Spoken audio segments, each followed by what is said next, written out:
Welcome to Brant Ranch Garage. I'd like to introduce you to Nadine, my 1966 N-600 Ford truck. I've been really fascinated by these trucks. They're based on the F-Series cab that I like, and in a 89-inch bumper to back of cab dimension. To accomplish this, they raised the cab up 11 inches. Nadine is sitting on a 144-inch frame, and my plans for it are to put on a Ford script flatbed and use it as a pickup truck. So more about this later. It's currently 300 inline 6 powered with a 4-speed new process 435 transmission, and it has a 2-speed rear axle that has 650 and 9.04 ratios in it. One of the challenges of driving one of these trucks down the road is the gearing is not really meant for highway travel. So that's the topic of this video, and we will be exploring options for how to accomplish this using factory parts from 1966. So to upgrade Nadine's drivetrain, I've pretty much decided to build a 390 FE engine for her. That's a V8. Nothing against the 306, but I just don't know much about them, and I know I can build a 390 that will have plenty of power. There's plenty of aftermarket parts for it, and I've built a few of them over the years, so I feel pretty confident that we can build a torquey, low RPM 390 and it'll move it down the road just fine. Coincidentally with these thoughts, my friend Rhonda contacted me, and she's helping her dad sell off his junkyard. And so she was asking me, well, what are you looking for? What do you need, And I said, I don't really know, but I know I need a better rear end ratio for Nadine. So she sent me a bunch of door tags from a bunch of trucks at her dad's place, and she really found a needle in a haystack for me, and I can't thank her enough. She found a 66 F600, so the F-Series version of Nadine essentially, that had a better rear axle ratio and had a better had an overdrive transmission.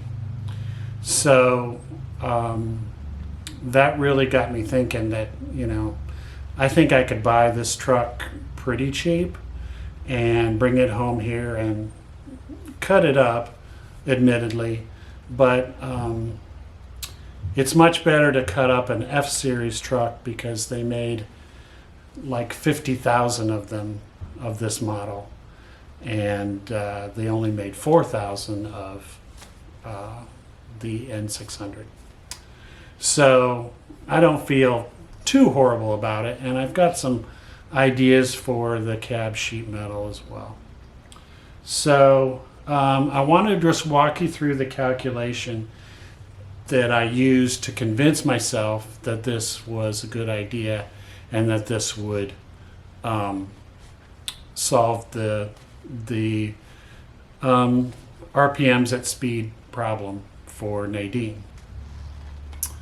Okay, so the kind of arbitrary goal that I came up with was 65 miles per hour, which is you won't get run over on the interstate, and 2,500 RPM. So I think that's a little high. Probably 2,000 would be better, but I think that's achievable with the parts that I can get. So I'm just going to do a little walkthrough of the math. It's not very difficult. It should go pretty quick. So the current high range of the rear axle on Nadine is 6.5. The proposed high range rear axle is 5.57. The transmission that's in Nadine now is a direct transmission, so 1-to-1 ratio. The overdrive transmission that's in the black F600 is a 0.83 overdrive. So that feels like that could work out pretty good. The first calculation is I need to know the diameter or the circumference of the rear wheel that I'm going to use on Nadine. I'm buying some 22.5-inch tires, and I know that they are 38 inches tall. So if I multiply 38 times pi, I will get that the circumference of that tire is 119.38 inches. So that's, remember that number. Then I need to convert miles per hour, which is 65, into inches per minute, because we want to calculate basically the RPMs of the rear axle. So it's pretty easy calculation. You just keep track of your units. You know, we're starting out with miles per hour, and we want to get to inches per minute. So we take 65 times 5,280, which converts it into feet, and then multiply that by 12, which converts it into inches. But we're still at inches per hour, so it's like 4 million something. So we have to divide it by 60 to get inches per minute, and that works out to be 68,640 inches per minute. The next calculation, we take that first number, the 119, and we divide 68,640 by that. And we come up with 574.97 axle RPM at 65 miles per hour. So we're good. The current rear axle, we just take that 574.97, multiply it by 6.5, because that's the rear axle ratio, and we get 3737.3. So almost 4,000 RPM, which that motor would be screaming. You would not like riding with that for any period of time.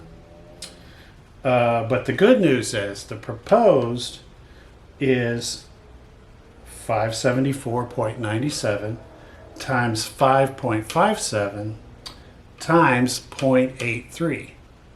And that comes up with 2658 RPM. So I think you can see we're pretty darn close. 2658. I think I can live with that. And if I can buy the truck pretty cheap, I can make that work out. I can bring it back here, and we'll end up cutting it up and scrapping it, but I'll get some good parts that I can do this with. So that's the plan. Tomorrow we're going to go out and look at the truck, make sure it has everything that we expect it to have, and then try and figure out a way to haul it. The truck is out in central Kansas, so it's about 2 hours away. Hi, we're out at my friend Rhonda's dad's property. And we're looking at that black F-600 that I told you about. So I'm going to take the camera back from Rhonda and I'm going to show you what I found. Okay, so here's this F-600 I told you about. Nice grille, nice front fenders, which is what I'm really interested in.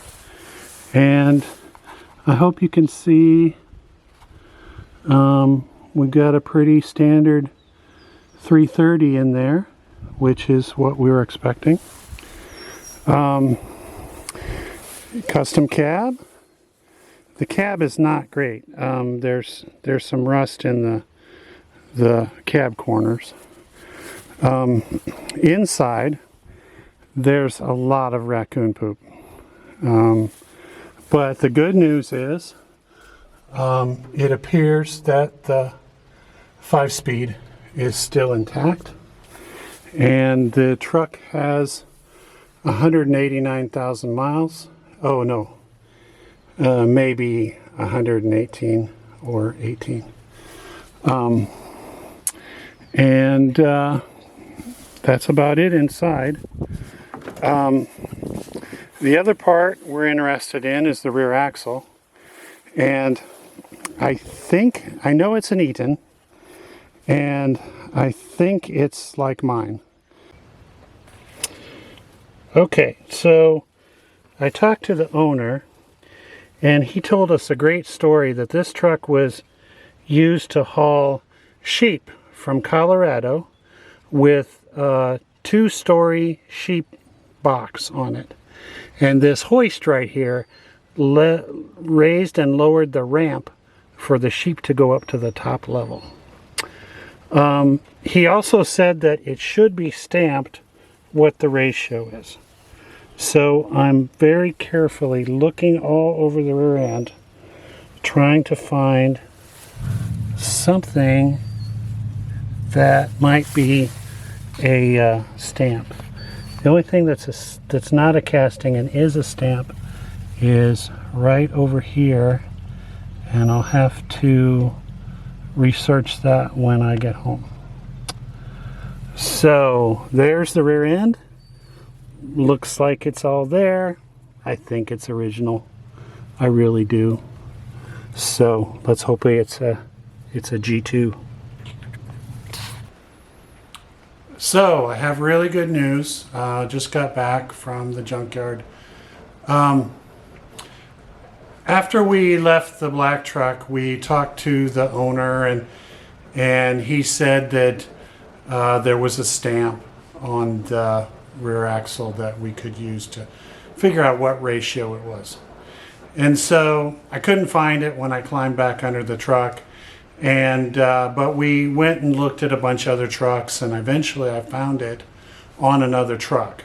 So we went back to the black truck and looked at on the very top of the pumpkin, there's kind of a flat spot behind what looks like a drain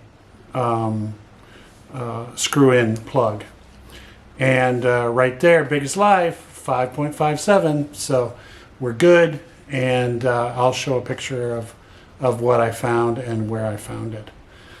So thank you for following along. Please subscribe and like and watch the videos and all that stuff. So thank you so much.